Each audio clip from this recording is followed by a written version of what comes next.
So nothing absorbs the sound either. Scary.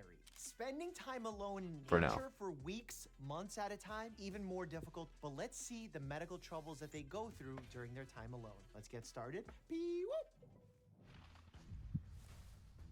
But now everything's soaked, so everything's gonna be 10 times as slippery. Why am I doing this in the rain? I never like to see anyone swing sharp weapons when the floor is slippery. Oh, just as I said that. Cut myself. Oh no.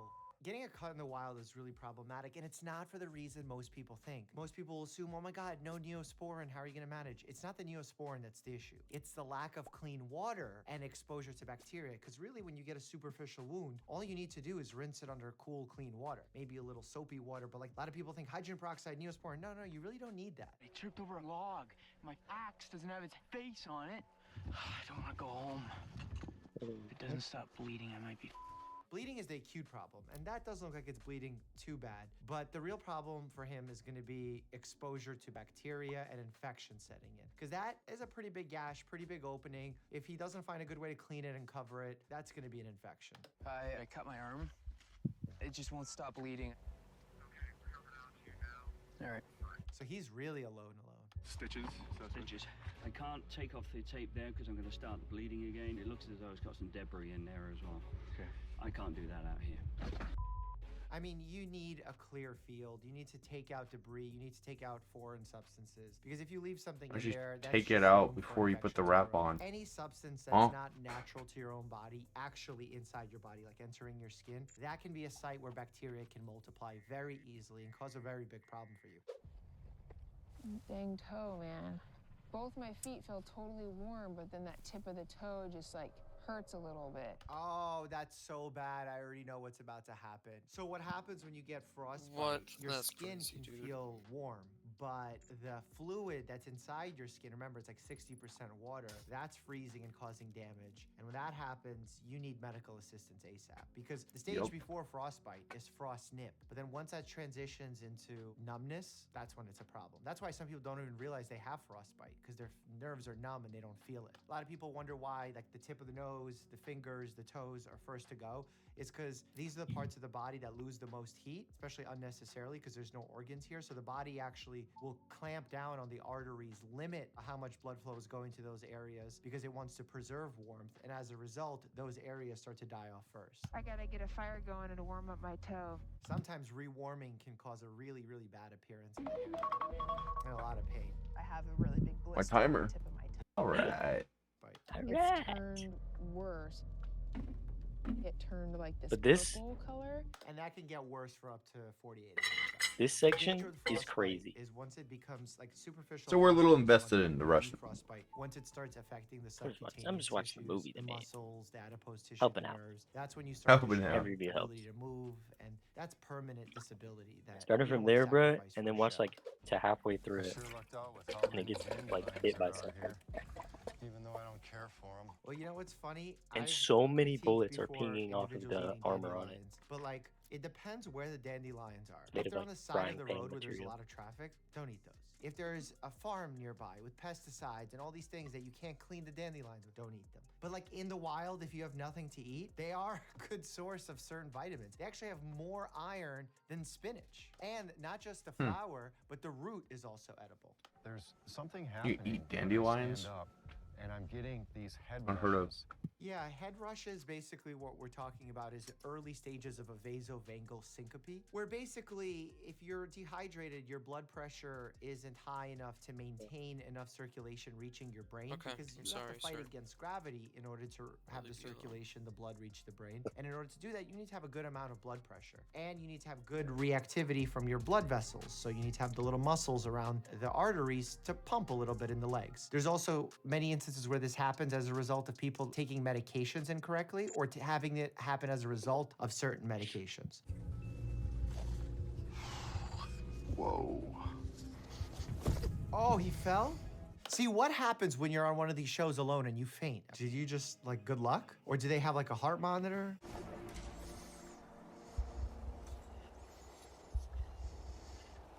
Well, that was a pretty intense head rush. Yeah, my guy, you fell. I've never had a head rush like this before. I've never heard of them described as head rushes. That's like a new term for me. The problem is, I think those dandelions are a diuretic, which makes you pee. And if they make you pee, then they're keeping my urine color clear.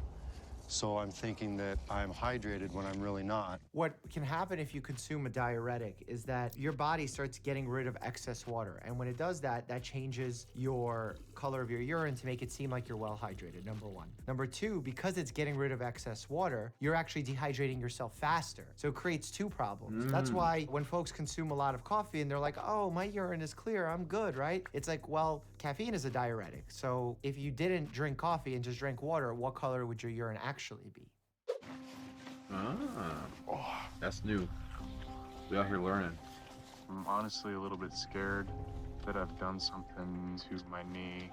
Oh no. I'm losing stability and gives out when I walk. A lot of times when you're walking on uneven ground, hiking, there's a lot of issues that can happen to hurt a knee stability. When I did Tough Mudder a few years ago, I completed the course, but around me there were so many EMS professionals helping individuals that literally destroyed their knees because of the mud. That you don't have good stability, you try and push off and boom, you get the wrong angle, the wrong force put on one of the ligaments and it tears right then and there. Makes This knee, sense. as you can see, has no lump. This knee has What in the? a fluid sac. Yeah, that fluid sac is most likely due to his knee injury. Probably what we call a popliteal cyst or Baker cyst. This usually happens as a result of osteoarthritis or rheumatoid arthritis, but can also happen with meniscus injuries or ligament injuries. Generally, the cyst doesn't cause problems unless its size starts impacting you because it's limiting your range of motion, putting Makes pressure sense. on the nerve, etc. These are benign growths, so it's not like it's a cancerous problem, but because of its mass, many patients come in to have them drained in my office. It hurts like hell to fully extend my knee. And it's tries to give out on me every once in a while. Yeah, it's probably an ACL or maybe a meniscus injury or a combo. I went straight to the hospital in Canada. They flew me out. They gave me some anti-inflammatories, got me rested up for a few days, and I flew back to the States. The knee was a torn meniscus and a partially torn MCL. Oh, MCL. Okay, so we got like 50% of that diagnosis. So I've been doing exercise therapy and physical therapy for, I mean, this interview's like 7 months now. Yeah, Dude, so a lot of physical people therapy assume must that with suck. meniscus injuries, they need to absolutely go for surgery. That's It'll not always the hurt. case. Physical therapy can help stabilize the joint, give added support by strengthening the surrounding structures, therefore allowing that area to heal. And yes, while it might not be perfect, it might allow you to get the same range of motion, the same strength that you would be happy with, that maybe surgery will also. So surgery shouldn't always be first-line therapy for these types of injuries, and we need to break out of that habit because too many times I see people going for surgeries that they don't need or aren't fully versed on the benefits versus side effects. That liver. Is that a squirrel? I'm not much of a liver fan, but I'm learning. You got to constantly be upbeat no matter how bad it gets. That's just the way you get through hard times. That's like a good takeaway for life, not just being alone in the wilderness. Holy crap. That right there. Little squirrel drumstick. That right there, I little mean, squirrel drum. is just like little any other squirrel meat. It's drumstick. pretty rare for them to have serious illnesses. They do have like the usual salmonella if you undercook them and all that stuff. E. coli from droppings. E. but coli. I haven't seen too many risky things with eating properly cooked squirrel. Oh, look at that. CDC. Small rodents like squirrels, and they gave us other ones, are almost never found to be infected with rabies and have not been known to transmit rabies. Learn something in school. Stomach's cramping bad. Oh, no. I'm mentally usually a pretty tough person, but last night was humbling. A Sounds like an salmonella old intestinal Daniel Larson. infection is so Pre, bad. You need incident, if you antibiotics will. in this situation. Oh, and vomiting. I would bet that this is some kind of bacterial gastrointestinal infection. With the pain I'm experiencing, man, you can't keep any liquid down. Not being able to keep food down, you can last. But not being able to hold down fluids, that's like you need evacuation because without fluids, you could only last a certain number of days. And if you're sick and vomiting and dehydrating faster because you have like a fever, for example, that few days is gonna change to 1 day. And constantly hacking like that could actually cause a tear in the esophagus, and that would be very deadly, especially as dehydrated as he is. I got a fever again. Okay, like It's starting to what? roll through me now. Fever sucks, I think especially out in the it's wild. toxic buildup in me from that waste. I mean, I could die tonight. I could go into like a shock. It depends how long the prolonged constipation has been. You can get constipation so bad that it causes intestinal obstruction, leading to intestinal rupture. It depends what the cause of that is. That's not something we regularly see, especially with given the amount of medications that are available at our disposal to treat the problem. I'm gonna put myself from the competition. I've been pretty sick, and I think you guys need to come and get me. I worry about in these situations having fever and abdominal pain, not about constipation, but more so about a diverticulitis, colitis, maybe even appendicitis. I wouldn't automatically assume all these symptoms are a result of constipation. Dude. I've been Can't having this a lot of freaking cramps, stupid stomach cramps. Bow Just- guy that somehow just this aggroes gut onto me wrenching, from like- a million miles away. Tensioning of my stomach muscles. I'm already starting to feel that some contaminated water was consumed here. Thinking Giardia causes such bad cramping and diarrhea. But I was thinking about the water. You know, is the water fresh as it pumps out of this marsh? Makes me wonder if I'm ingesting seawater. It could be salt water. It could be also dysentery, again, cholera. There's so many things that could be I think you would going know if on it was here. salt water, This is right? actually why one of the biggest This is movements salty. worldwide is to That's provide crazy. clean drinking water, because leading deaths What? over the last 30 No years way. worldwide, especially for children, is dehydration and diarrhea. So clean drinking water is so important. I've been drinking water out of a creek with a dead fish Oh, rotting on the side of the bank. that's not good. Let's go. Did you drink? At least 10 quarts. I don't think I can go any further. You sure? Yeah. You're done? Yeah. I'm tapping out. I'm done. Wow. Yeah, look, water is a lifeline. To try to maximize my fishing ability, there's a couple of overhanging trees and logs, so I'm going to hang some line and hooks off of those in hopes that fish coming by, whenever they do, will take a hold of the bait and bite, and hopefully swallow and get hooked. Yay, biggest fish! Oh, don't pull it out like that. Please don't pull it out like that. There's really two approaches here. One is a very specific way where you push down one end of the hook and with the string pull the other end of the hook while applying pressure. And that kind of allows it to come out pretty painlessly. There's the other approach, which I don't like, where people say push it through the skin Oh my and then God, with wire dude. cutters or some other tool, break off the barb and then pull it out easily. I don't We like have that two because pushing holes. anything in deeper just threatens you hitting a nerve, a blood vessel, more bleeding, more damage. So I'd rather do the first approach, which is explained here quite well. That went in my skin all the way. Oh, don't pull it like that! And I lost the fish. Don't pull it like that. Listen to my technique! What do I do?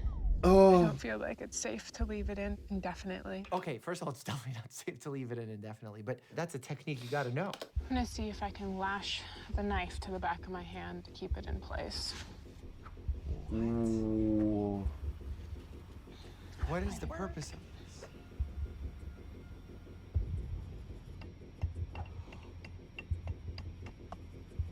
Did she break the barb off? Why is it green? I just made it worse. Yeah!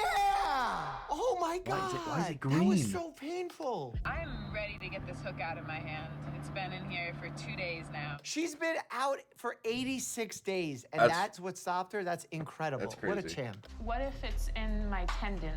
It moves the hook when I move Dude, my what am I? thumb. That is crazy. Is there any? There's no way I was stuck in that little But if it's in the nobule of tendon, it. what happens if you push through The it? difference right now is how they're going to handle it. They have to take that out. Okay. I mean, they're being a little bit rude here. She has a concern. You should address it. You can explain that it's more important to take it out than it is to talk about the tendon. This is just a weird place to perform this procedure. If it is attached to my tendon, what is that long term gonna do? Don't you watch them? The tip is coming out. Quite there yet. This is the other method that we God. tend to say for medical providers. It's called the forceps method, where you use a similar motion like I described in the first step, just with this added tool. Yeah, there you go. You've done that, Carly? I tried everything I could. I couldn't get it out myself. These people are so strange. She's gotta keep working hard. Does it literally take everyone else this long to certify her? Is it just me? It must be just me. Oh no, that's scary. Oh, I knew it was gonna happen. I watched it happen. She just like tapped her hand, and it just exploded. Oh, that's very deep. I can't even look at that, and I'm not In screaming. this, Especially, I'm watching like people try to survive 100 days alone in the wild by Dr. Mike, and this chick, she like grabbed the wood with like her hand, like a Lego hand, like you know how you clip it on there, and then she used an axe and swung and tapped her hand with it, and it just started like bleeding. whenever their hand is involved, there's not Dude, only so why many would you- small little parts that can get damaged that if you don't fix quickly, you can lose function in your hand forever. You could also have infection to the very small bones of the hand, leading to an osteomyelitis, which is an infection of the bone. And then as a result, you're going to need IV antibiotics. That's a much higher level of severity of infection. I'm just gonna have a look at it. Whereabouts is it just here? It's about an inch long. Can you feel your finger actually before we do that? I can feel them like a cold. They're crazy what we're both gonna that do close. is we're just gonna bandage that up and then take you out to hospital. The hand is so complex that in hospitals, unless it's very superficial, even the ER doctor is not going to be the one correcting it. We'll call in a hand surgeon or a plastic surgeon to make sure that it heals to the best of its ability, because so much can go wrong with the hand. The time I was most scared, as if I was alone, was when I flew an F-16. Click here to check that out, and as always, stay happy and healthy. Well, now we know how to take a hook out the hand. And, squirrels don't carry whatever disease. Funny disease.